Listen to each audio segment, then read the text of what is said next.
Hello friends, welcome to Nagasri kitchen. ఇవాల్టి మన recipe వచ్చేసి సపోటా జ్యూస్ అండి. చాలా టేస్టీగా ఉంటుంది.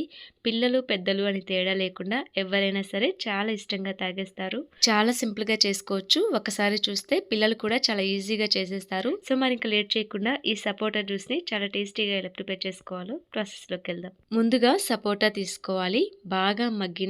బాగా పండిన సపోటా కాయలు తీసుకుంటే మనకి టేస్ట్ బాగుంటుంది.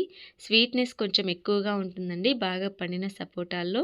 కొన్ని సపోటా కాయల్లో పురుగులు ఉంటాయి. కొంచెం చూసుకొని మంచిగా ఉండే సపోటా కాయల్ని తీసుకొని, సపోటా కాయలు తీసుకున్న తర్వాత పైన కొంచెం డస్ట్ ఉంటుంది, అదంతా కూడా పోయేటట్టుగా నీట్గా కడిగేసుకొని ఒక ప్లేట్లో వేసుకోండి.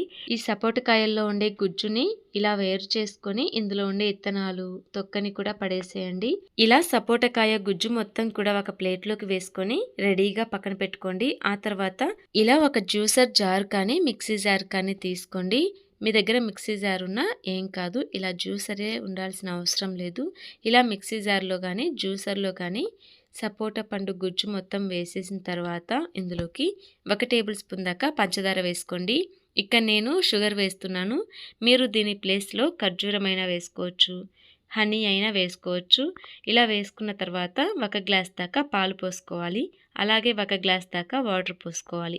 ఇలా పోసుకున్న తర్వాత నెక్స్ట్ ఇందులోకి ఒక 5-6 ఐస్ క్యూబ్స్ వేసుకోండి. ఇలా వేసుకొని మూత పెట్టి మెత్తగా స్మూతీ లాగా మిక్సీ పట్టుకోవాలి.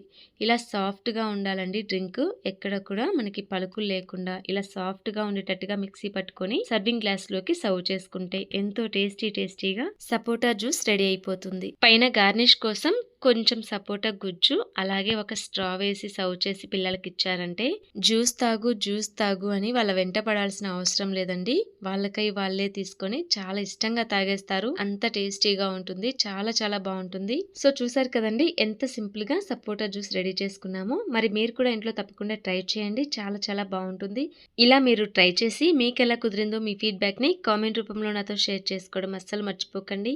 ఈ వీడియో కనుక మీకు నచ్చినట్లయితే లైక్ చేసి మీ ఫ్రెండ్స్ అండ్ రిలేటివ్స్కి షేర్ చేయండి. మరెన్నో టేస్టీ వెరైటీ సింపుల్ రెసిపీస్ కోసం నాగశ్రీ కిచెన్ ఛానల్ని సబ్స్క్రైబ్ చేసుకోండి. అలాగే పక్కనే ఉన్న బెల్ సింబల్ని క్లిక్ చేయండి. డైలీ నేను పెట్టే వీడియో నోటిఫికేషన్స్ మీకు వస్తాయి. Thanks for watching.